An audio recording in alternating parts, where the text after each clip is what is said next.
Start now, अभी चलेगा। Okay. Welcome all to our Navratri lecture series. आप सबका नवरात्रि स्पेशल सीरीज में बहुत बहुत स्वागत है। आज हमें मार्गदर्शन करने के लिए डॉक्टर प्रिया पत्की आई है। आज का अपना टॉपिक है आयुर्वेद और सौंदर्य, त्वचा और केश। डॉक्टर प्रिया पत्की, इनकी प्रैक्टिस 25 ईयर से चालू है। उन्होंने एमडी किया है और she is MA in Sanskrit. She has done her fellowship in British Ayurveda Academy. She has completed her diploma in finance. She has her product named as the brand name as Abja, which is a Ayurvedic skincare brand, and the product is internationally exported. The countries are like USA, UK, UAE, Germany, Singapore, Mauritius.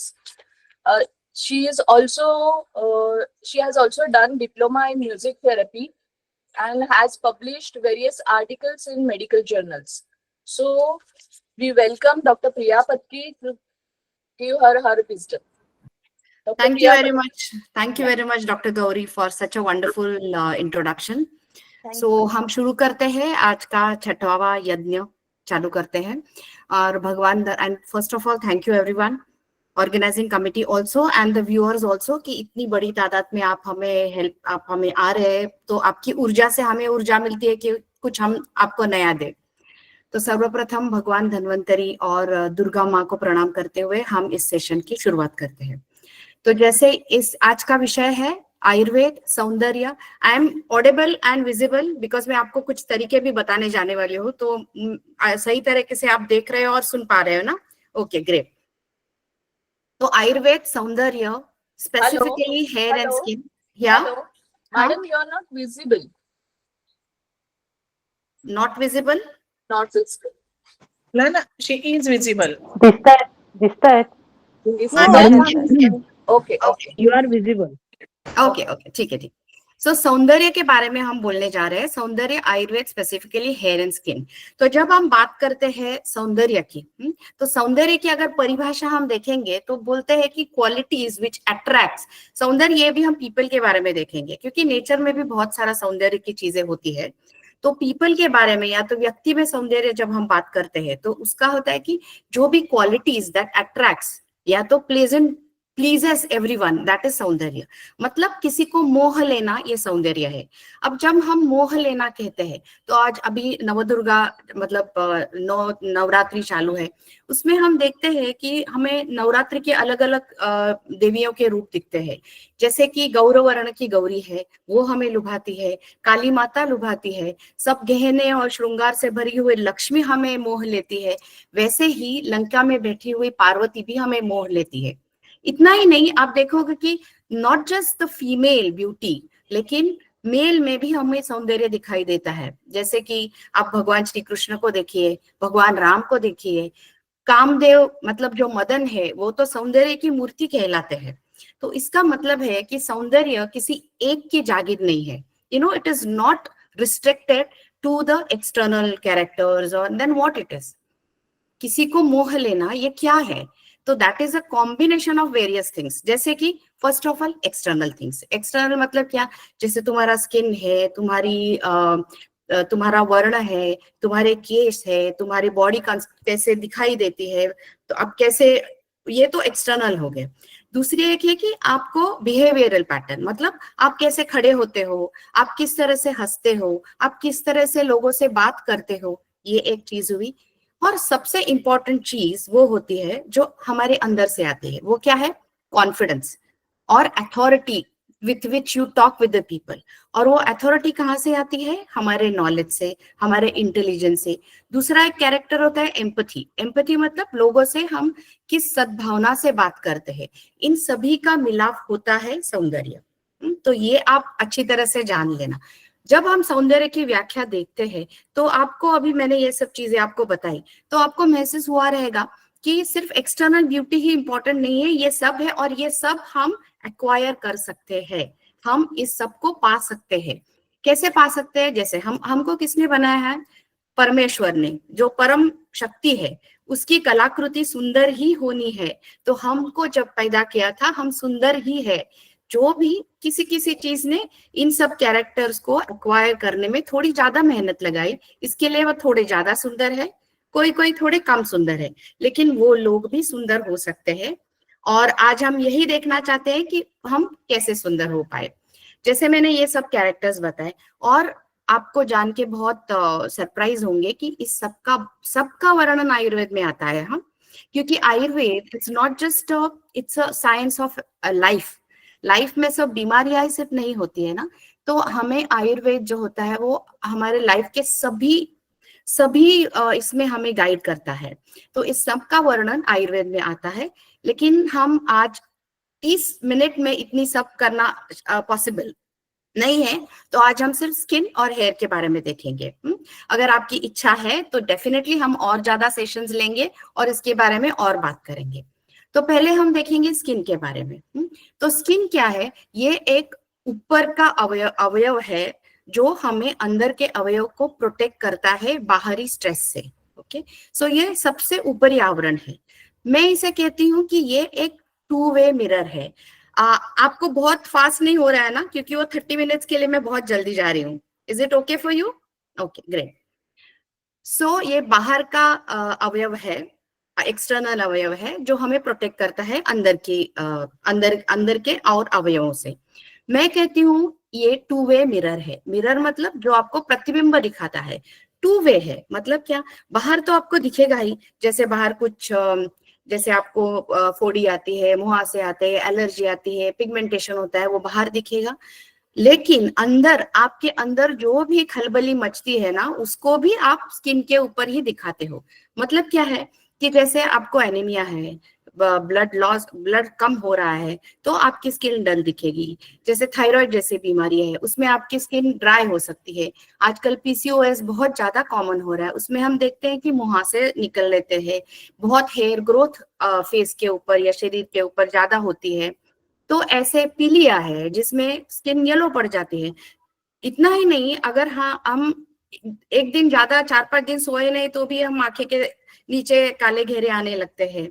उतना ही नहीं, हमारा मन अगर खुश है तो हमारी skin glow करती है। इसका मतलब क्या है कि ये जो स्किन है वो अंदर और बाहर दोनों के तरफ से हमें दिखाती है अपना चेहरा।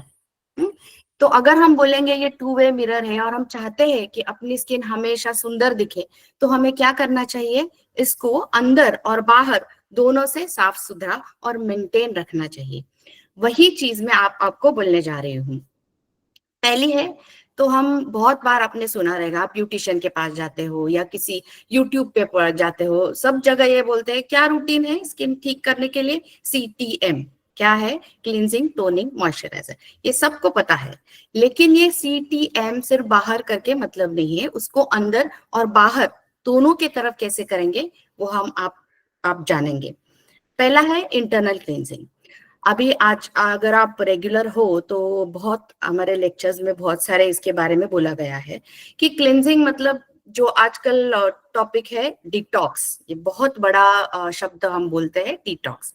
तो जब भी हम डिटॉक्स के बारे में सोचते हैं कि हमारे शरीर में सही में डिटॉक्स की जरूरत है, तो भगवान ने जब हमें बनाया ना तो बुद्धि ज्यादा दी थी, तभी वो समझ गए थे कि ये मनुष्य प्राणी उस बुद्धि का अच्छी तरह से उपयोग नहीं करेगा, कुछ भी खाना खाएगा, कुछ भी विचार करेगा, इधर उधर की मतलब बिहेवियरल पैटर्न चेंज करेगा। इसके लिए भगवान ने हमें क्या दिया है? 3 डिटॉक्स करने वाले अवयव दिए हैं, जैसे कि लंग है, लिवर है, किडनी है। वो सक्षम रहते हैं जो भी हम खाना पीना खाते हैं उसको अच्छी तरह से पचा के, जो भी विषार ना पैदा करते हमारी बॉडी को अच्छा तंदुरुस्त रखने के लिए। लेकिन हमने क्या किया है, उसके भी जब हम परे जाते हैं ना, तभी हमें बीमारी आती है, तभी वो काम करना बंद कर देते हैं। And then you need detox. मतलब अगर हमारा खान पान सब सही है तो हमें डिटॉक्स करने की कोई भी जरूरत नहीं है। और आयुर्वेद में डिटॉक्स कैसे जानते हैं पता है? डिटॉक्स मतलब अग्नि संदुक्षण, अग्नि को अच्छे रखना। तो ये अग्नि क्या चीज है? हम जो भी खाते हैं उसको पचाने वाली अग्नि रहती है। तो ये जो अग्नि है वो अगर हमारे यहाँ ठीक है तो बॉडी के सब रिएक्शंस ठीक होंगे, तो जो भी क्रियाएं है वो अच्छी तरह से बनेगी। इसके लिए विषार पैदा नहीं होगा, विषार नहीं पैदा होगा तो उसको डिटॉक्स करने की जरूरत नहीं होगी। ठीक है, तो ये अग्नि अगर हमारे ठीक है वो कैसे जानेंगे हम? सिंपल है, ये बड़ी बड़ी बहुत बातें नहीं है, आयुर्वेद इज वेरी सिंपल अगर आप उसे अच्छी तरह से समझो तो। तो क्या है, सबसे पहले उठते बराबर आप अपनी जीभ देख लेना। जीभ के ऊपर अगर बहुत वाइट अगर लेयर्स है तो उसका मतलब है अपनी अग्नि ठीक नहीं है। दूसरी है, आप मल को देख लेना। आजकल हम देखते नहीं है, लेकिन आई एम वेरी सॉरी, मैं जो उपमा देने जा रही हूँ आपको शायद वो पसंद नहीं आएगी, लेकिन जो भी मल है वो एकदम सॉलिड केले के जैसा होना चाहिए। मतलब not very solid, not very ऐसे बहुत पतला भी नहीं, बहुत मोटा भी नहीं, उस तरीके की अगर आपको मोशन आ रहा है तो that means you are perfectly normal. कोई चीज को लिए बगैर आप मोशन जा रहे हैं तो भी इट्स परफेक्ट।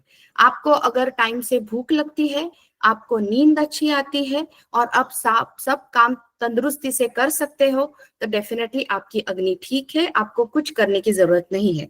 इनमें से कुछ भी आपको लगेगा कि डिस्टर्ब है तो डेफिनेटली आपको डिटॉक्स की जरूरत है।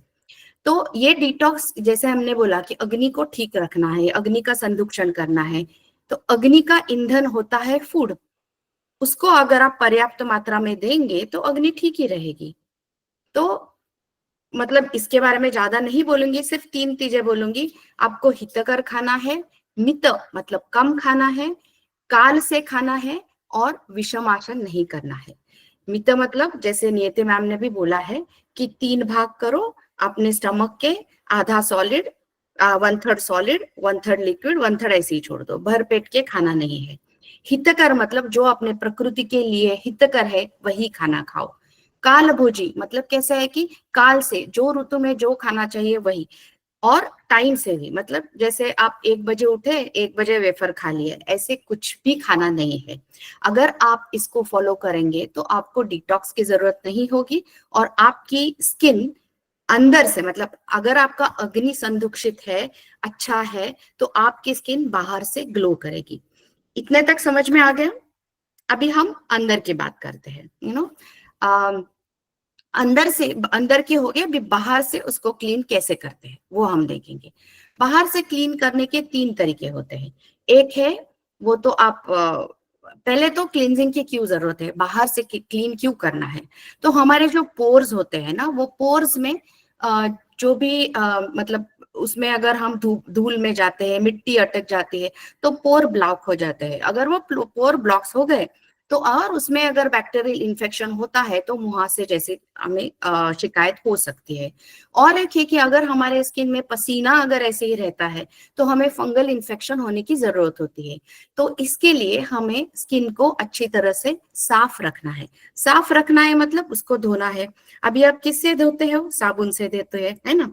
तो ये पहली गलती है कि अगर आप बहुत बार अगर साबुन से धो रहे हो तो ये स्किन के लिए हानिकारक हो सकता है। कैसे? कि जैसे मैंने बोला, भगवान ने हमें बनाया है 100 साल का, जैसे मॉडल बनाते हैं ना, 100 साल की गारंटी देके बनाया है। हमने उसको गलत तरीके से करके हमारी उम्र कम कर दी है। तो स्किन में जैसे पता था इसको धूल धूल मिट्टी से बचाना है, तो हमारे स्किन में एक परत रखी है जिसको एसिड मेंटल कहते हैं। वो एसिड की लेयर है जिसमें अच्छे बैक्टीरिया ग्रो होते हैं, जो हमारे और जो भी ये जो धूल मिट्टी और भी कोई पोल्यूशन है उसकी रक्षा करते हैं। जब भी हम साबुन का यूज करते हैं ना, तो वो साबुन होती है अल्कलाइन। आपने देखा है अल्कली और एसिड मिलके वो न्यूट्रलाइज हो जाती है। तो वो अल्कली आपके जो प्रोटेक्टिव लेयर है उसको बर्बाद कर सकती है। जो प्रोटेक्शन नहीं मिलेगी तो और सारी बीमारी आपको होंगी। तो आपको क्या देखना है, जब भी आप क्लींजिंग का यूज करते हो तो आपको देखना है वो पीएच बैलेंस्ड हो, सब भी क्लीन। बहुत बार लिखा रहता है कि ये पीएच बैलेंस्ड है या नहीं, थोड़ा सा एसिडिक होना चाहिए। अगर वो एसिडिक है तो आपकी त्वचा के लिए वो सही है। यूज भी करना है आपको अल्कलाइन, तो आप क्या कर सकते हो, दिन में 1 ही बार साबुन से धोइए, ज्यादा बार धोने की जरूरत नहीं है। या तो हम बोलते हैं कि त्रिफला चूर्ण का आप प्रयोग कीजिए, वो बहुत अच्छा क्लेंजिंग है। या तो हम उपटन बोलते हैं, उसका आप प्रयोग कीजिए। वो उपटन के बारे में भी एक बोलूंगी कि अगर जो भी आप आयुर्वेदिक प्रोडक्ट्स भी लेंगे ना, वो किसी अच्छे आयुर्वेदिक वैद्य या दुकान में से लेना, because these are all herbal things ना। जैसे आप चावल लेते हो तो बासमती चावल भी है, रेशन का चावल भी है, वैसे ही ये अगर आप चंदन पाउडर लेते हो ना, तो चंदन मतलब 20,000, 30,000, 80,000 रुपए किलो की भी आती है, और मैंने अभी देखा 200 रुपए किलो की भी आती है। तो इसीलिए ये भी पाउडर्स जो लेना चाहते हैं आप, एकदम ऑथराइज्ड इनके पास से ही लेना। तो ये हो गई क्लीनिंग की बात। क्लीनिंग में फेस वॉश या तो क्लीन कैसे करते हैं। दूसरा एक है अपने चेहरे को, स्किन को साफ रखने के लिए स्क्रबिंग का प्रयोग करें। स्क्रब, ये स्क्रब की क्यों जरूरत होती है? तो हमारी स्किन जब बनती है ना, तो कैसा है कि एक सेल है, वो नीचे की तरफ से बनते हैं। हमारी सेल की जो लेयर होती है वो नीचे के तरफ में सेल बनती है, वो आहिस्ता आहिस्ता ऊपर आती है, और ऊपर आने के बाद ऊपर की स्किन झड़ जाती है। ये एक प्रोसेस है स्किन के बनने का। मतलब हर बार नई स्किन जनरेट होती रहती है। जैसे हमारी उम्र बढ़ती है, उस टाइम पे ये जो प्रक्रिया है ना, वो स्लो डाउन हो जाती है। स्लो डाउन हो जाती है मतलब हमारे स्किन जैसे रहेगी, भी नई तरोताजा दिखेंगी नहीं। जैसे हम कपड़ा पहनते हैं ना, वो कपड़ा कैसे हम पुराना हो जाने के बाद उसका ग्लो कम हो जाता है, वैसे ही अगर आपके ऊपरी स्किन अगर नई नहीं है तो वो थोड़ी सी डल दिखेंगी। जैसे हम, इसीलिए हम देखते हैं ना कि छोटे बच्चों की स्किन हमेशा एकदम तरोताजा दिखती है। जब हम जैसे जैसे हमारी उम्र होते जाती है तो वो फ्रेशनेस नहीं लगती है। तो इसीलिए हमें क्या करना है, जब हम स्क्रब करके वो ऊपर के लेयर को हम निकाल देते हैं, तो उससे क्या होता है कि हमारी अंदर की जो नई स्किन है वो सबको दिखाई देती है, और वो जो बनने का रेट है ना, उसको थोड़ा पुश मिल जाता है, जिससे कि आपकी स्किन तरोताजा दिखाई दे। अभी हम स्क्रब में क्या चीज यूज करेंगे, आपने देखा होगा कि स्क्रब, मैं तो ऐसे ना ये नहीं बताऊंगी कि ये यूज करना, ये यूज करना, क्योंकि ये बहुत आपको मिलता है यूट्यूब में। मुझे बताना है जो आपके लिए सही है। आपने देखा होगा कि किचन की कोई भी चीज उठाओ, लगाओ, घिसो, स्किन तरोताजा हो जाएगी। जब मैं ये आपको बात बता रही हूँ, जो मैंने आपके स्किन बनने का जो साइंस, तभी आप समझ पाओगे कि जब भी आप स्क्रब का प्रयोग करते हैं, मोस्ट इंपॉर्टेंट इज वो हर एक का पार्टिकल साइज इक्वल होना चाहिए। अगर वो अनइक्वल है और आप उसको घिसते हो, तो आप स्कार पैदा करते हो। जब अनइवन स्कार होता है ना, तो अनइवन स्कार को ठीक करना बहुत बहुत डिफिकल्ट है। आप देखते हो ना, कुछ जख्म हो गई, कट हो गया, तो उसको हम स्टिचेस देते हैं। स्टिचेस से क्या वो इवनली हो जाता है ना, तो वो जब जख्म भरती है तो इवन रहता है। अगर हम उसको ऐसे ही छोड़ देते हैं तो उसको स्कार पैदा हो जाता है। तो इसीलिए हम, हमारे आयुर्वेद में क्या बोला है ना, कुछ भी स्क्रब या लेप का प्रयोग जब आप करोगे तो उसको कपड़ छान करते लेना, मतलब किसी कपड़े से, क्योंकि वो कपड़े के जो होल्स रहते हैं वो इवन रहते हैं। तो उससे जो भी निकलेगा उसका पार्टिकल साइज इवन होगा, और वो इवन पार्टिकल साइज से अगर तुम स्क्रब करोगे तो स्क्रबिंग अच्छी होगी।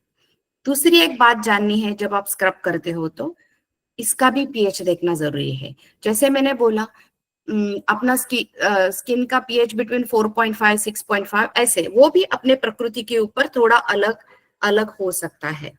अगर हम बहुत एसिडिक चीजें करेंगे तो एसिड स्किन पर डालने के बाद क्या होता है आपको पता है? अगर हम ज्यादा अल्कलाइन करते हैं तो प्रोटेक्टिव लेयर भी हमारी कम होती है। इसीलिए पीएच भी बैलेंस, जो भी हम चीजें लेते हैं उसका पीएच देखने की जरूरत होती है।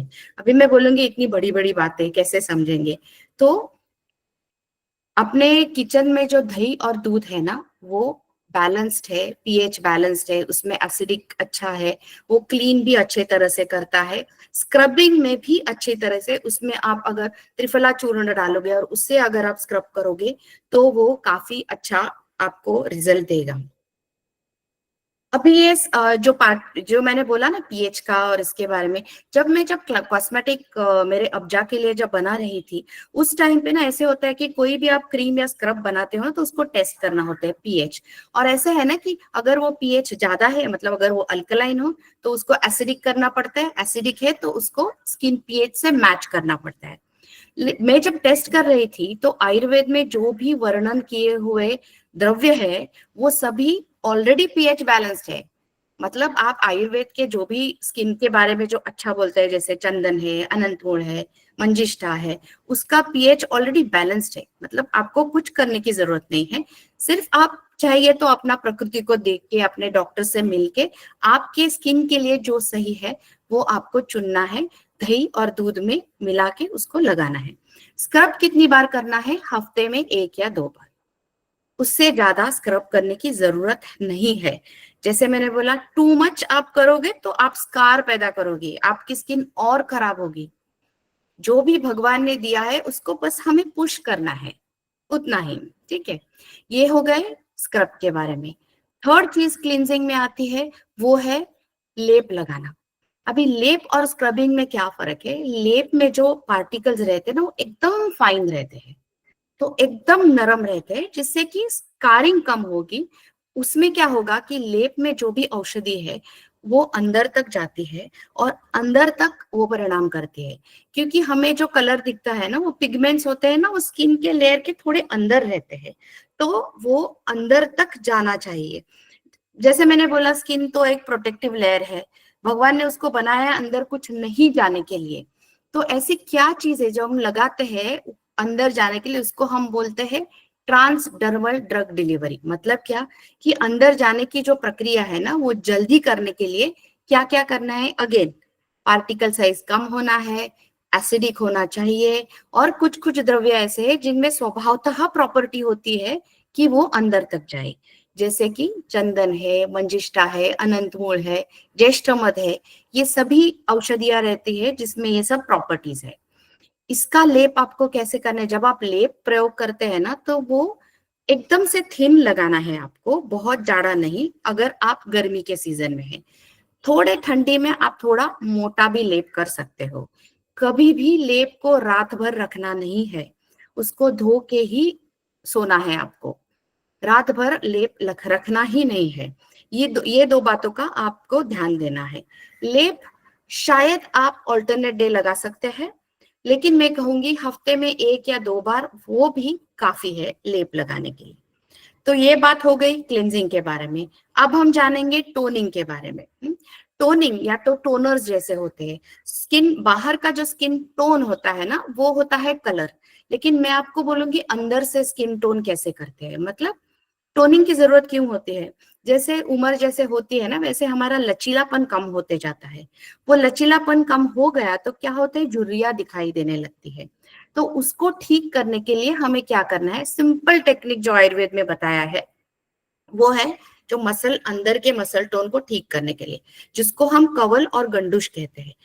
उसमें क्या होता है? मुंह में ऐसे भरपूर पानी भर के लेना, ऐसे, और स्प्लैश करते जाना, मुंह में पानी स्प्लैश करना। थोड़ी देर के बाद आपके मुंह में टाइटनेस हो जाएगी, तो आप वो पानी फेंक देना। फिर से एक बार लेना, मुंह में भर के रखना, फिर स्प्लैश करना, फिर से निकाल देना।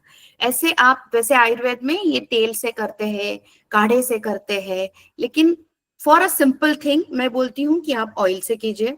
बहुत ठंडा क्लाइमेट है तो आप वार्म ऑयल से कीजिए, वार्म वाटर से कीजिए। उसमें 1 चम्मच अगर आप इरिमेदादी तेल डालेंगे तो, या तो कोई भी ऑयल डालेंगे तो आपके गम्स भी ठीक रहेंगे। स्किन के लिए सिर्फ पानी से करेंगे तो भी काफी है, मसल टोनिंग हो जाती है। उसके बाद में आपको मसाज करना है। मसाज भी हर रात को आप कर सकते हो। उसमें क्या करना है, कैसे मसाज करते हैं, तो उसके भी कुछ टेक्निक है। जैसे कि आप दिखाई देंगे कि आपके फोरहेड पे जो लाइंस होती है ना, वो इस तरीके की लाइंस आती है। जहां पे लाइंस आपको दिखती है उसके बराबर परपेंडिकुलर आपको मसाज करना है। मतलब ये लाइन है ऐसे, तो उसको ऐसे परपेंडिकुलरली मसाज करना है। कभी कभी ऐसे सीधी लाइन भी आती है, तो उसको फिर ऐसे मसाज करना है। ठीक है, जो भी अपने आंख के, जिसको क्रोस फीट कहते हैं, वो ऐसी लाइन रहती है, उसको आप इस तरह से मसाज करना है। लाफ लाइंस रहती है जो ऐसे, जो उम्र के साथ बढ़ती है, उसको ऐसे, उसका परपेंडिकुलर जैसी लाइन है उसके परपेंडिकुलर आप मसाज करना। इतनी सिंपल टेक्निक है। उससे हर रात को कोई भी ऑयल से, जैसे किंशुकादि है, या तो कुमकुमादि ऑयल है, या शतधौतघृत है, उससे आप मसाज कर सकते हो। ये हो गए अभ्यंग। उससे क्या रहेगा, लचीलापन रहेगा, आपको झुर्रियां कम आएगी। लचीलापन को आपको देखना है तो एक सिंपल टेक्निक है, आप अपने स्किन को ऐसे ऊपर उठाइए, अगर आपको बहुत सारी लाइन दिखाई देती है तो इसका मतलब आपका लचीलापन कम होता है। आप अपने आई के नीचे के जो ये है उसको आप पिंच कीजिए, पिंच करके रखिए और छोड़ दीजिए, 10 गिनिए। छोड़ने के बाद में तुरंत नॉर्मल में आ जाता है तो आपका लचीलापन अच्छा है। अगर आप अच्छा एक्सरसाइज करते हैं, नॉर्मल एक्सरसाइज जैसे सूर्य नमस्कार है या योगासन है, योग की भी कोई कोई मुद्राएं रहती है, जैसे षण्मुखी मुद्रा है, सिंह मुद्रा है, उसको आप किसी अच्छे योग शिक्षक से सीख सकते हैं। इसके साथ आप ये कंडूज, कवल कवल और अभ्यंग का अगर प्रयोग करते हैं, अभ्यंग मतलब मसाज, फेस मसाज, तो आपका लचीलापन आप देखोगे, हम ये पेशेंट में देखते हैं कि वो लचीलापन आहिस्ता आहिस्ता आने लगता है, क्योंकि अंदर में जो कोलाजन रहता है वो बढ़ते जाता है और झुर्रियां आने को हम क्या है ना, बुढ़ापे की ये जो लक्षण है ना, वो उसको हम पुश कर सकते हैं। क्योंकि आयुर्वेद में बुढ़ापा लिखा है, चरक बोलते हैं 70 साल के बाद बूढ़े होंगे, और सुश्रुताचार्य बोलते हैं 60 साल के बाद, मतलब उसके पहले तो हम सब यंग ही है, हमें यंग ही रहना है। ये सब करके हमारी स्किन को हम तरोताजा रख सकते हैं। दूसरा एक बात है, ये हो गया, क्लीनिंग हो गई, टोनिंग हो गई, अब हम आते हैं मॉइस्चराइजर की तरफ। अभी मॉइस्चराइजर की जरूरत क्यों होती है, तो जैसे स्किन है, वो मैंने बोला कि वो प्रोटेक्टिव ऑर्गन है ना, तो इट्स लाइक अ सोल्जर। तो वो सोल्जर है, वो बहुत सारे घावों को अपने ऊपर लेता रहता है, तो उसको तो न्यूट्रिशन की और भी जरूरत होगी ना उसके घाव भरने के लिए। तो इसीलिए जो स्किन बना होता है उसको किस चीज की जरूरत होती है, एक होता है पानी और दूसरा होता है स्नेह, या तो जिसको लिपिड्स कहते हैं, या स्नेह, या तो ऑयल, बटर, सभी उस चीज में आ जाते हैं। वाटर, ये आप कैसे जानोगे कि वाटर मतलब वाटर कंटेंट कितना है, अच्छा है, बुरा है? तो मैं एक सिंपल है कि जैसे आप कोई भी आप ग्रेन लेते हो, वो ग्रेन को आप भिगोते हैं, तो पहले उसकी स्किन कैसे रहती है और भिगोने के बाद कैसे एक तरबिड़ हो जाती है ना, उसमें एक क्या बोलते हैं, चमक आ जाती है। वो चमक अगर आपके स्किन में मॉइस्चर की मात्रा सही है तो वो चमक आपको दिखेगी। और जैसे लिपिड से क्या होगा, मतलब ऑयल से क्या होगा, लचीलापन। जैसे मैंने बोला ना कि जो भी इलास्टिसिटी है स्किन की, वो इलास्टिसिटी आपको लिपिड से या तो किसी भी स्नेह से होगी। अभी ये खाने से भी हम दे सकते हैं और एक्सटर्नल एप्लीकेशन से। खाने के बारे में भी जो नॉर्मल जो मॉइस्चराइज आपने इसको करता है, अपने बॉडी को मॉइस्चराइज जैसे करते हैं, अभी बहुत सारे लेक्चर में बोला गया है, जैसे सूखा खोपरा है, तिल है, घी है, जैसे उसका पर्याप्त मात्रा में प्रयोग करना है। हम बहुत सारे ड्राई फ्रूट्स के बारे में बोलते हैं, लेकिन स्किन टॉनिक सबसे अच्छा ड्राई फ्रूट जो हम सब भूल गए हैं वो है चिरौंजी। उसका एक्सटर्नल और इंटरनल दोनों भी प्रयोग स्किन के लिए बहुत अच्छे हैं। तो अभी तो हम, पहले तो वो बासुंदी में मराठी में हम हमेशा डालते थे महाराष्ट्रियन, अभी तो वो हम भी भूल गए हैं वो चिरौंजी का प्रयोग। तो वो सबसे अच्छा स्किन टॉनिक है मॉइस्चराइज करने के लिए।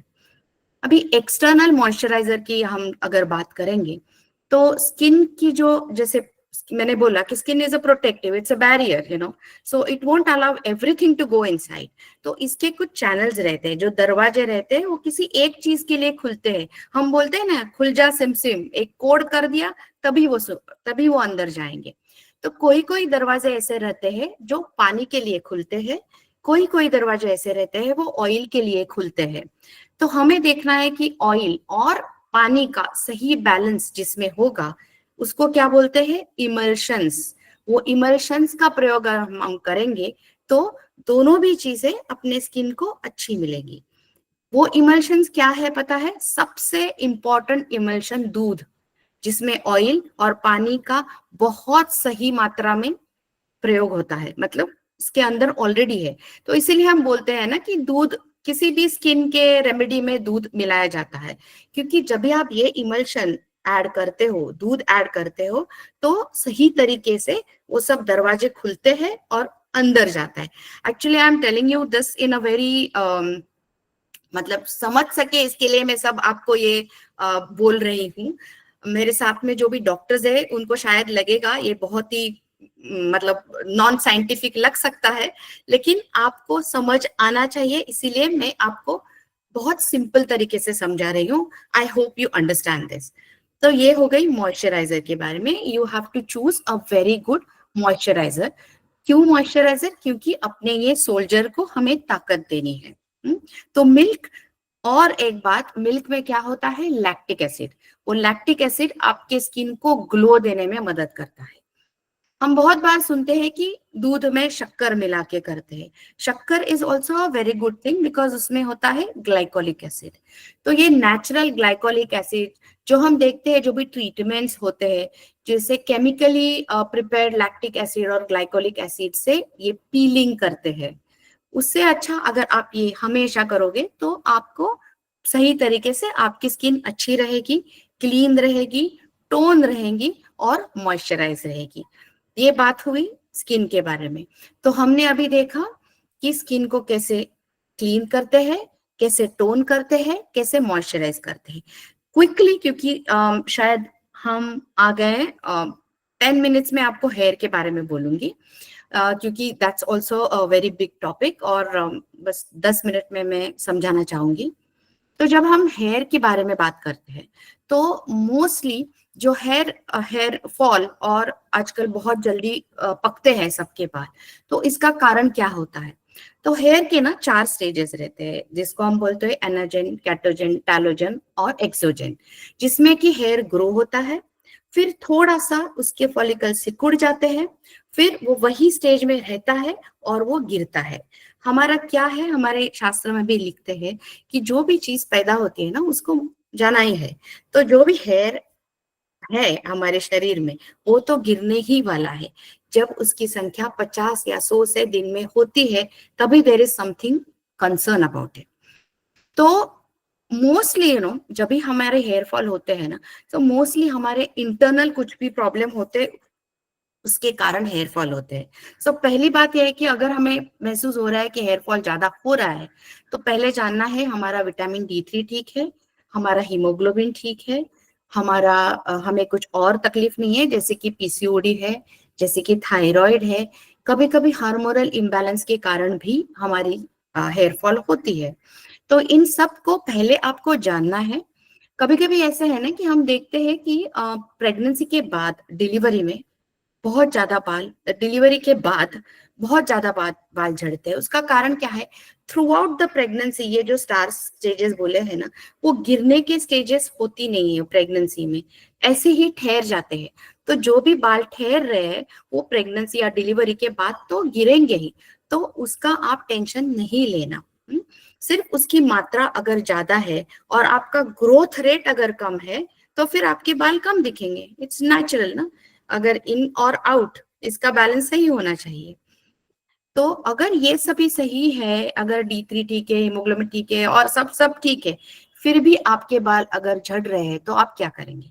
तो कुछ सिंपल है, जैसे कि बहुत पोल्यूशन है। अभी हमको बंबई में रहना है, जो भी बाहर से है तो उनके भी पोल्यूशन तो सब जगह है, हमने ही क्रिएट किया हुआ है। तो जब हम बाइक से निकलते हैं या तो हम हवा में आते हैं तो धूल मिट्टी बहुत हमारे स्किन में जाती है, जिससे कि स्काल्प खराब होता है। तो उसको मैं सब बोलती हूँ कि आप ना स्कार्फ का प्रयोग करें। और कभी भी जब आप हवा में जाते हो ना तो बाल को खुले मत छोड़िए। या it looks good if you have with अच्छे खुले बाल, अच्छे लगते हैं, लेकिन उसको अगर आप फॉर द टाइम बीइंग, आप जब भी ट्रैवल करते हो उसको अगर स्कार्फ से बांधोगे तो धूल मिट्टी से वो प्रोटेक्ट हो जाएगा। सेकेंड चीज है कि सभी ऑयल के बारे में बोलते हैं कि ऑयल को लगाना है, नहीं है। बहुत सारे लोग बोलते भी है कि ऑयल लगाना नहीं, क्योंकि ऑयल से फंगल इन्फेक्शंस बढ़ते हैं। लेकिन मैं ये कहना चाहूंगी, जो आयुर्वेदिक ऑयल्स रहते हैं ना, वो आयुर्वेदिक ऑयल हम बनाते हैं उसमें आयुर्वेदिक औषधियां मिलाते हैं, जो जिसमें ऑलरेडी एंटी फंगल और एंटी बैक्टीरियल प्रॉपर्टीज होती है। और जब अगर आप आयुर्वेदिक का ऑयल सही तरीके से बनाते हो ना, तो उसमें चिपचिपापन भी नहीं आता है, क्योंकि ये बहुत लंबी प्रोसेस है। बनाने की, अगर मैं आपको बोलूंगी इट्स अ काइंड ऑफ जो इमल्शन के जो भी इफेक्ट मैंने बोले हैं ना, पेनिट्रेशन वगैरह, वो सब इसमें ऑयल में आ जाते हैं। और वो ऑयल का जब भी हम आयुर्वेदिक पद्धति से बनाते हैं तो उसका पार्टिकल साइज कम होता है, इसीलिए वो हमारे स्किन के पोर को ब्लॉक नहीं करता है और ऑयलिंग से कोई भी नुकसान हमें नहीं होता है। दूसरा एक बात है कि जितना हो सके आप प्लास्टिक की कंघी नहीं यूज करें तो अच्छा है, क्योंकि स्काल्प में जो भी स्काल्प के भी कोई बीमारियां रहते हैं, जैसे फंगल इन्फेक्शन है, हम उसको सिरोडर्माटाइटिस जैसे बोलते हैं, वो होता है। तो अगर आप लकड़े के या तो पर्टिकुलरली नीम जैसे आप कोम यूज करते हो तो आपका स्काल्प सही रहेगा। अगर आपको ऑलरेडी बीमारी है तो नीम कोम करने से ठीक नहीं होगी, है उसको आपको जाके ठीक ही करना है।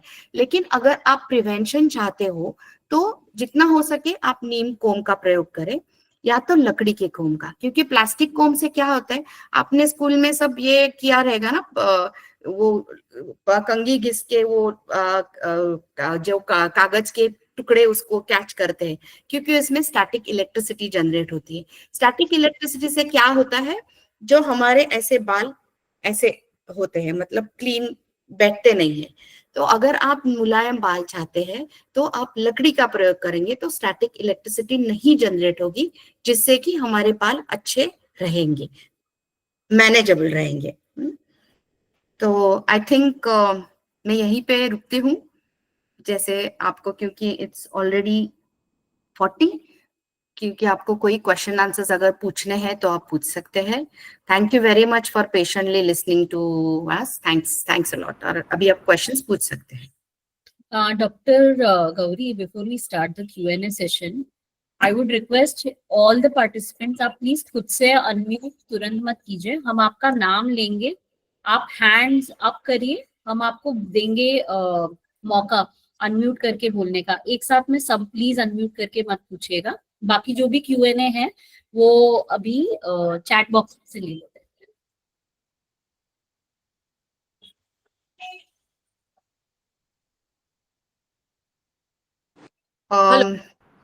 गौरी शुरू करें? Yeah, Dr. Meghavi.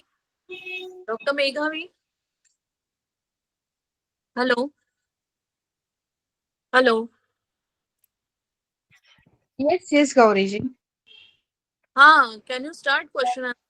Yes, you can start. I think somebody, so they are raising their hands, so I think better. Yes, sure. Okay.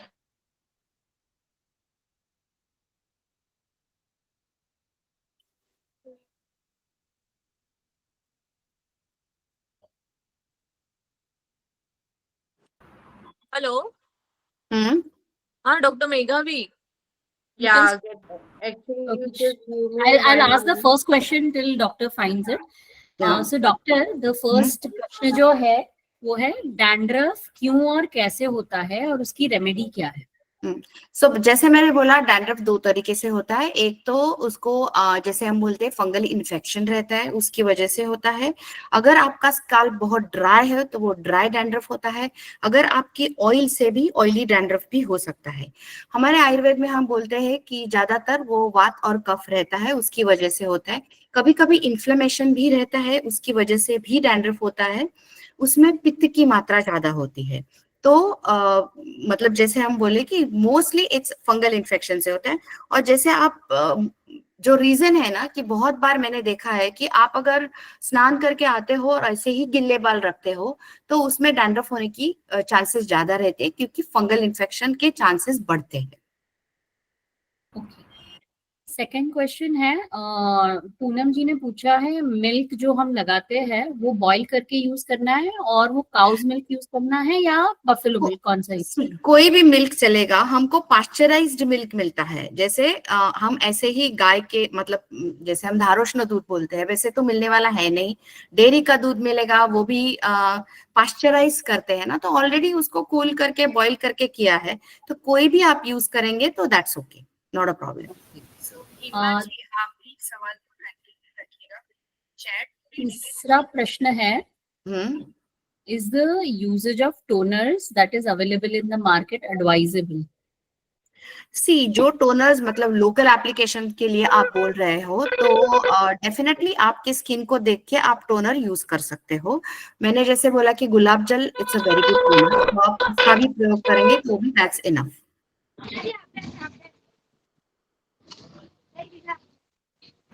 Nothing happened. हाँ Is- या ओके, कोकिला जी आप आपका प्रश्न पूछ लीजिए, आपने अनम्यूट किया है तो। कोकिला जी, ओके। ठीक है। मैं एक यहाँ पे मुझे एक दिख रहा है, please explain about the sunscreen. I would like to talk about that. See sunscreen it's a very good thing, क्योंकि इसके बारे में इट्स अ मिक्स्ड ये है, क्योंकि हमारे स्किन को विटामिन डी की जरूरत होती है। जब हम सनस्क्रीन लगाते हैं तो हम ब्लॉक कर देते हैं, इसीलिए हमें विटामिन डी नहीं मिलता है। तो यूजुअली क्या बोलती हूँ ना मैं कि हमारे स्किन को तो अच्छा रखना है, और जैसे आप जानते हो कि पोल्यूशन के वजह से ओजोन लेयर कम हो रही है, इसीलिए हार्मफुल भी रेस आ रहे हैं। तो मैं सबको बोलती हूँ सनस्क्रीन क्या रहता है, जब हम बोलते हो ना 30-50 एसपीएफ का जैसे आप बोलते हो, तो मतलब रफली आप बोलेंगे कि जिसका 50 है ना, 50 के बाद में उसको फिर री यूज करना है। हम वैसे करते नहीं है, और जब भी सनस्क्रीन लगाना है आधा घंटा पहले लगाना चाहिए, वो भी हम नहीं करते हैं।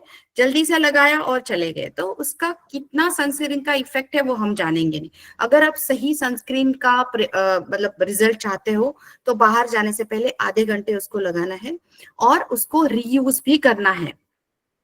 जैसे बोलते हैं ना 50, 60, 70 एसपी, उसको रफली कैलकुलेट मिनट्स में करना। वो मिनट के बाद में फिर से आपको लगाना है, तभी उसका इफेक्ट आएगा।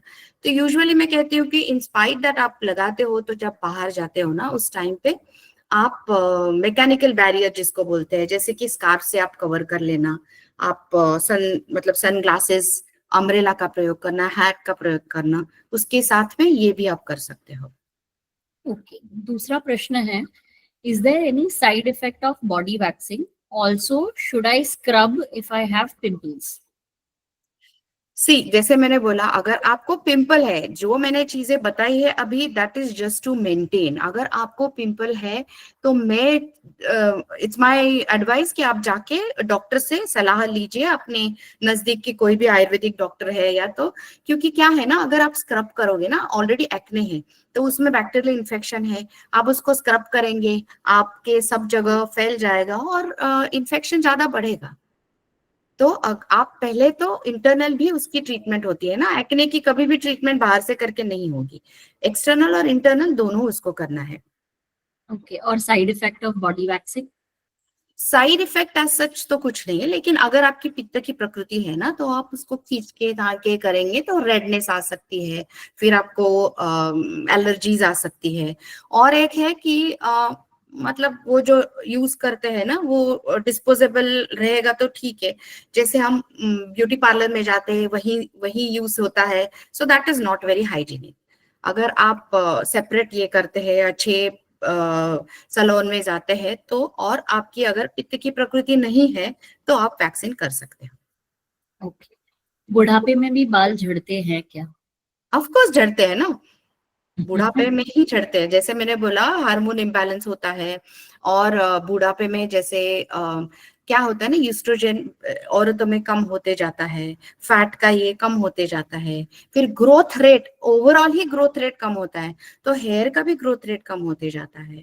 कैल्शियम डिफिशियंसीज आती है, तो उससे मतलब बुढ़ापे में हो सकता है, होता है। क्या हेयर कलर के लिए हेना एडवाइजेबल है या नहीं? सी हेना आप यूज कर सकते हैं, ओनली थिंग इज दैट वो ना थोड़ी रुक्ष होती है, तो अगर आपके ऑलरेडी ड्राई है हेयर, अगर आप उसमें हेना लगा रहे हो तो आपके और भी ड्राई हो सकते हैं। और it depends on the colour, if you like the henna colour, then you go ahead. Only thing is that just add something which is may be उसमें आप जेष्ठमध पाउडर ऐड कर सकते हो, या तो दही वगैरह ऐड करना, लेकिन वो थोड़ी सी ड्राई है। तो अगर आपके ड्राई है तो ऑब्वियसली उसको जरा अवॉइड करना। What is the remedy for hair being frizzy and brittle? हाँ, तो ये जो होता है ये वात के प्रकोप के कारण, या तो आपकी अगर प्रकृति या हेयर की प्रकृति वात की है तो आपके थोड़े से रूखे हो सकते हैं, उसको ना मॉइस्चराइज और कंडीशन करने की जरूरत होती है। तो आजकल ऑयल कोई यूज नहीं करता है, तो जैसे मैंने बोला उसको अच्छी तरह से अगर आप मसाज करोगे, मसाज में भी क्या है ना, जोर जोर से चंपी कभी भी नहीं करना है, उसको आहिस्ते से मसाज करना है। और मसाज के पॉइंट्स रहते हैं, ये टेम्पोरल है, यहाँ का पॉइंट है, और ये पीछे का, यहाँ आप अच्छी तरह से ऐसे मसाज कीजिए, बिल्कुल हल्के हाथ से, वो आप कर सकते हैं। और कोई सीरम्स मिलते हैं उसको आप यूज कर सकते हैं। ऑयल ऐसा जरूरी नहीं है कि आप स्नान करने से पहले ही यूज करें, बस थोड़ा सा, मतलब ज्यादा चिपचिपा ऑयल अगर नहीं रहेगा हेयर ऑयल, तो उसका थोड़ा सा आप लेके आप स्क्रंच कर सकते हैं बालों को, उससे अच्छा मॉइस्चराइज और ये फ्रिजीनेस भी कम होगा। ओके, कोई आयुर्वेदिक तेल बालों के लिए जो अच्छा हो वो आप सजेस्ट कर सकते हैं? एक्चुअली क्या है ना, वो किसी एक ऑयल का मैं नाम नहीं बता सकती हूँ। जो ऑयल में भृंगराज है, आंवला है, मतलब I don't want to promote anything, इसके लिए मैं बोल रही हूँ कि जिसमें हेयर के अच्छे हैं, उन सब जिसमें है उसका आप प्रयोग कर सकते हैं। आप नजदीक के डॉक्टर से मिलके भी उनकी सलाह ले सकते हैं। लेकिन जो केश दवाई बोली है ना, जैसे हिबिस्कस है, आंवला है, त्रिफला है, बाद में भृंगराज है, ये सब जिसमें है वो आप यूज कर सकते हैं। ओके, नीम का कोम कहाँ मिलेगा? और अगेन आप अगर ढूंढोगे तो सब जगह मिल सकता है। I don't want to promote anything, इसके लिए मैं नाम नहीं बोलना चाहती, लेकिन आप ढूंढोगे तो नीम का कोम मिल जाएगा। ओके, यहाँ पे अभी हिबिस्कस का पाउडर और मुल्तानी मिट्टी स्किन और बालों के लिए कैसे यूज करें? हिबिस्कस पाउडर अगेन आप अगर आप हेयर के लिए, ऑब्वियसली हेयर के लिए आप बोलना चाहते हो, तो जैसे स्काल्प भी अपने बॉडी का ही हिस्सा है, उसका भी पीएच रहता है, एसिडिक ही रहता है, तो उसको आप दही में मिला के अगर लगाएंगे तो it's a very good thing. Powder को लगा के आप रखिए और फिर धो दीजिए। अगेन मुल्तानी मिट्टी का भी वही है, जैसे लेप के तौर आप यूज कर सकते हैं, लेकिन मुल्तानी मिट्टी भी थोड़ी सी ड्राई है, तो अगर आपकी स्किन वात प्रकृति की है, ड्राई है, तो उसमें हमेशा कुछ तो स्नेहा मिलाना ही है, नहीं तो आपकी स्किन और ड्राई हो सकती है। ओके, अभी ना इसमें थोड़ा ब्रेक लेते हैं, चैट के क्वेश्चन से हम थोड़े रेज हैंड्स है, उसमें से दीपा जी को अनम्यूट करने बोलेंगे एंड वो आप अपना प्रश्न पूछ लीजिए। Deepa ji, Deepa Parekh. Hello ma'am, Deepa ji. Hello, hi ma'am.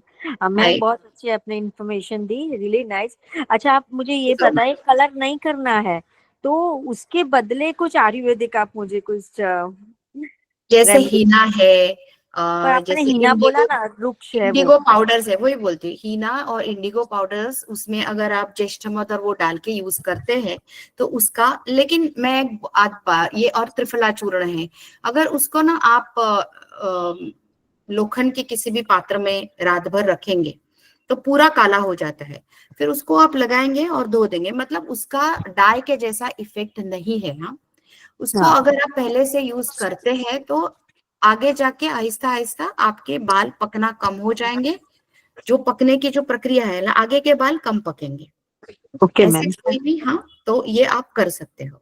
और थैंक यू मैम। और मैम आपकी वेबसाइट पे मैंने देखा नीम का वो कॉम मिल रहा है, तो वो बड़ा यस, वाला नहीं है, छोटा वाला ही है नहीं वो नहीं, तीनों वेबसाइट पे। साइज है अवेलेबल। ओके, तो मैं वापस देख लूंगी, मुझे तो वही लगा कि मैं ले लूं पहले ही। Okay, thank you very much. Thank you ma'am.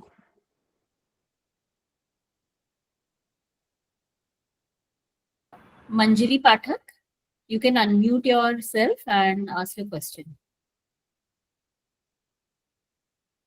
Hello madam. Manjari ji बोलिए। हाँ, हेलो मैडम, मेरा स्किन पे ना ऐसा ब्लैक ब्लैकिश हो गया है फोrehead पे, हम्म, तो वो कैसे ठीक हो सकता है? मैं आपकी उम्र पूछ सकती हूँ? It is 58। हाँ, तो क्या रहता है ना, ये मतलब आपका मेनोपॉज भी हुआ रहेगा शायद, तो हाँ उसकी ये वजह से ना कभी कभी, हाँ, हाइपर पिगमेंटेशन या मलाज्मा उसको बोलते हैं हम। तो सिर्फ मलाज्मा के लिए जैसे ट्रीटमेंट है, जैसे हम बोलते हैं कि हाँ, अलग अलग हाँ, ट्रीटमेंट होते हैं, माइक्रोडर्मा एब्रेजन है, पीलिंग जो आयुर्वेदिक पद्धति से हम करते हैं, और ओरल भी दवाई हम लेना, मतलब दैट इज इम्पोर्टेंट। तो ओरल दवाई भी लेनी है। तो पिगमेंटेशन, जैसे मैंने बोला ना, दीज आर ऑल कंडीशंस या तो डिसीजेज है। तो पहले तो आपको जानना है वो किसकी वजह से हुआ है। तो अगर आप डॉक्टर से मिलके आप आएंगे तो आपको सही तरीके से पता चलेगा कि किस स्ट्रेस वजह की से ये वजह से होता है पिगमेंटेशन। क्या? हाँ, स्ट्रेस की वजह से भी होता है क्या? देखिए स्ट्रेस की वजह से, वही मैं बोल रही हूँ ना, जो हार्मोन बिगड़ते हैं ना, वो अपने खाने पीने से है, आपकी नींद ठीक नहीं रहेगी तो है, आपको मेंटल स्ट्रेस है तो है, या तो किसी आप उसको ज्यादा मतलब जैसे घर्षण करते हैं तो भी हो सकता है। तो इसीलिए मैं बोल रही हूँ ना, एक चीज नहीं रहते इसको ये। तो हाँ, तो बहुत बार हमें ऐसे बोला जाता है ना कि हम क्विक रेमेडीज नहीं देते हैं। क्यों नहीं देते हैं? Because it is harmful to you. या दैट्स करेक्ट। हाँ, तो अगर आप जाके, अगर आप कंसल्टेशन लेते हैं तो सही तरीके से आपको उसका आंसर मिल जाएगा। लेकिन अगर आप उसको लाइटन करना चाहते हैं लोकली, तो आप जैसे मैंने बोला मिल्क, मैं क्यों बोल रही हूँ ये, कि उसका साइड इफेक्ट कुछ भी नहीं है। बराबर है। हाँ, और ज्येष्ठमध की पाउडर जिसका साइड इफेक्ट नहीं है, जिसको हम पथ्य बोलते हैं, ऐसी कुछ भी मेडिसिन, दवाई, आहार के है जो पथ्य है, मतलब किसी भी ऋतु में, किसी भी आयु के, किसी भी जेंडर के लोगों को हम दे सकते हैं, वैसे है, तो उसका आप प्रयोग कर सकते हैं। हम लोग बाहर से लगाने का, वही अंदर अंदर के लिए तो आई वुड सजेस्ट कि आप, हाँ डॉक्टर से मिलना पड़ेगा। हाँ, वो ज्यादा सही रहेगा, तो आप सही तरीके से आपको ट्रीटमेंट मिलेगी। हाँ नहीं, दैट इज बिकॉज अच्छा नहीं लगता है ना वो सब, ऐसा पट्टा जैसा आ गया है। हाँ, वो सही तरीके से आपका ठीक होगा बराबर। जाएगा। आप नजदीक के डॉक्टर से जाके मिलिए, वही बोल ऑनलाइन पाएंगे आप। कंसल्टेशन भी आप देते हैं क्या? हाँ, ऑनलाइन ऑनलाइन कंसल्टेशन भी आप देते हैं? आप ना ये अपना हमने किया है ना, जैसे आप लकी ड्रॉ में ऑनलाइन भी कंसल्टेशन होगा, देखिए आप अगर सही तरीके से अपने फॉलो कर रहे हैं अपने, तो आपके लिए लकी ड्रॉ भी होगा। लकी ड्रॉ में हम निकालने वाले हैं, तो मैं सबसे ये बोलना चाहूंगी कि आप सब सेशंस को अच्छी तरह से आप सुनिए। अगर आपके जवाब सही होंगे तो हमारे सब डॉक्टर्स आपको फ्री कंसल्टेशन देने वाले, so you can avail that. We don't want free consultation. We can pay, but No, I'm just it is telling you, available. yes, we can, yes. Okay, thank you, madam. Thank you.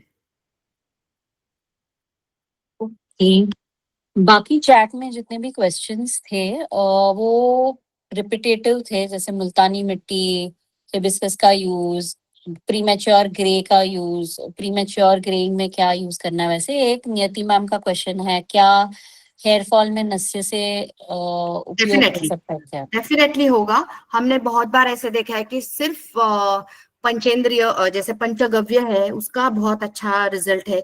और मैं एक बात बोलना चाहूंगी कि my mom was a patient of Parkinson's, तो उसके लिए हमने एक ऑयल का प्रयोग किया था। मैं ये ऑयल का नाम नहीं बताऊंगी बिकॉज कॉमन मैन के लिए मुझे नहीं बताना है, वो सीधा यूज करने शुरू करेंगे, मतलब डॉक्टर्स के लिए मैं कहूंगी। तो ये जो ऑयल है हमने जो यूज किए थे ना, उनको एक्चुअली मैं पार्किंसंस के लिए यूज कर रही थी, लेकिन मुझे अच्छे रिजल्ट आए। उनके बाल ना जो पके हुए थे वो भी ब्लैक होने लगे थे, so that was a positive thing. तो आप अगर सिर्फ गोघृत का भी प्रयोग करेंगे, विच इज जैसे मैंने बोला ना, जो भी पथ्य की दवाई है वो आप आराम से यूज कर सकते हैं। जो भी दवाइयां हैं जो नशे की अलग अलग, जैसे अणु तेल है, पंचेंद्रिय वर्धन तेल है, महामाश तेल है, और सभी तरीके की जो भी ऑयल है, उसका प्रयोग करना है तो डॉक्टर्स की सलाह से कीजिए। शीतल जी, आप अपने आपको अनम्यूट कर सकते हैं। शीतल सिंगरवाड़ी। हाँ हाँ मैम, मेरा एज 50 है। क्या है? 50 एज है। मैं हाँ हाँ, तो मैं 15 साल से मेहंदी लगा रही हूँ, जो हाँ नेचुरल मेहंदी रहती है ना वो। हाँ लेकिन अभी बाल बहुत, आप बोल रहे हैं वैसे ड्राई हो रहे हैं। तो वही बोल रहे हैं ना, मेहंदी हाँ, वैसे भी नहीं थोड़ी तो ड्राई मैं कर। मुझे पार्लर वाले सजेस्ट कर रहे थे कि आप कलर की मेहंदी लगे ना वो लगाओ, लेकिन मुझे स्किन बहुत सेंसिटिव है मेरी, तो इसलिए तो मैं वो नहीं ट्राई करने के लिए, मेरा अपन ये नहीं हो रहा है। तो ना आप उसमें दही मिला के, या तो जो भी स्नेहा जिसको हम बोलते हैं ना जिसमें हाँ, है, वैसे मिला के आप लगाएंगे तो थोड़ा ड्राइनेस कम होगी आपकी। ओके ओके ओके, थैंक, आपने अच्छे से सब बताया। Thank you. Thank you very much. एक और किसी का हैंड रेस था, लेकिन आई थिंक उन्होंने वापस नीचे कर दिया है। किसी और को हैंड रेस करना है? अश्विनी। अश्विनी, उसका हाथ लोअर हो गया वापस। हॅलो. हा मॅडम, शिरोधारा कशी काम करू शकते? Shirodhara can work on hair fall और यस डेफिनेटली, शिरोधारा भी, ये जो सब ट्रीटमेंट्स है ना, मैंने इनका जिक्र नहीं किया इसलिए कि आप अपने आप से नहीं कर सकते हैं, डॉक्टर से मिलके डेफिनेटली शिरोधारा, जैसे कि मोस्टली ना स्ट्रेस के वजह से भी हेयर फॉल होता है, तो शिरोधारा उसमें काम करती है, क्योंकि यहाँ पे जो हमारा हाइपोथैलेमस पिट्यूटरी ग्लैंड है, उसमें बहुत सारे हार्मोन्स का भी गवर्न करता है। तो जब भी हम शिरोधारा देते हैं तो स्ट्रेस के अलावा इसका भी हार्मोनल इम्बैलेंस को भी करेक्ट होता है, जिससे शिरोधारा में बहुत फर्क दिखाई देता है। और शिरोधारा के बाद ऑयल मसाज होता है, तो उसके लिए भी काफी फर्क दिखाई देता है हेयर फॉल में, डेफिनेटली। मैम चैट में एक क्वेश्चन है, पार्लर वाले बताते हैं कि मेहंदी नहीं करनी है, कलर ही करना है।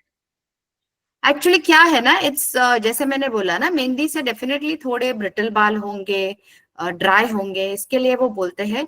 कलर के भी डिफरेंट ऑप्शंस है। सी क्या है ना, नेचुरली जो है, मतलब जैसे मैं तो बोलूंगी कि आपके बाल पके ही नहीं, इसके लिए ही पहले आप ट्राई कीजिए। जैसे अगर आपको मालूम है कि आपके घर में बाल पकने की ये है, जेनेटिकली अगर है, तो आप पहले से, जैसे मैंने बोला, कोई लेप होते हैं उसका प्रयोग करके उसको प्रिवेंट करने का सोचे। अगर आपके बाल पकते हैं तो इट्स अप टू यू, अगर आपको कलर करना है या आपको ऐसे ही रखना है।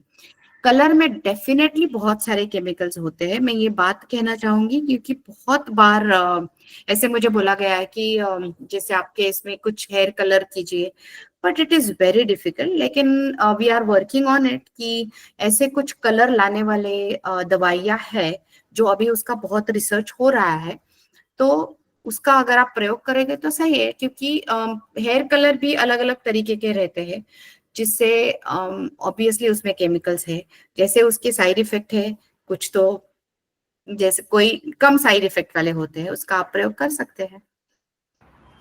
कि एक और प्रश्न है कि ये मेहंदी या हेयर मास्क जो हम लगाते हैं, उसे कितना समय रखना चाहिए बालों पे? I think that is the last question we are taking. Okay ठीक है। जैसे वो भी जैसे अपने स्किन का ड्राइंग, हेयर का ड्राइंग जिस हिसाब से होता है ना प्रकृति के हिसाब से, लेकिन 1 या 2 घंटा इज इनफ है। कोई कोई चीज को आपको 3 या 4 घंटा रखना होता है। आप व्हाट डू यू एक्सपेक्ट, मतलब आप अगर सिर्फ कलर एक्सपेक्ट कर रहे हो तो थोड़ा ज्यादा टाइम रखना है। सिर्फ अगर अगर आप मॉइस्चराइज करना चाहते हो तो आधा घंटा भी काफी है। Okay, thank you so much ma'am. अभी थैंक यू। गौरी आज से इससे आगे ले लेगी। Thank you so much for all your Thanks a lot. Thank you, Hima, for asking the questions and helping me also, because it's very difficult to read the questions and do it. Thanks a lot. Thank you ma'am. Thank you. Thank you Hima ma'am also कि आपने बहुत अच्छा lecture सब attend means हमारे लिए arrange किया, और बहुत सारे डॉक्टर को हमें हमें इंट्रोड्यूस किया नई नई टेक्निक समझाने के लिए। Thank you so much. Welcome. And I but ये encourage सब everyone. मेहनत डॉक्टर कविता की है, doctor Gauri Sarvankar, sorry her Yes. Maiden name is Kavita. नहीं, we all are working together. ठीक है। अच्छा, डॉक्टर नियति ma'am. Yes. Hello ma'am, can you Yes. please choose 2 participants for this thing, For the lucky draw. a lucky draw? Yeah. Yes. So 1 second, I'm just seeing the names. Yeah. Okay. So one is Manjiri. One is Manjiri. Did you hear? Yes, I am here. Yes. And the other one, Vaishali Athavale. Who's Vaishali? Yeah, Vaishali Athavale.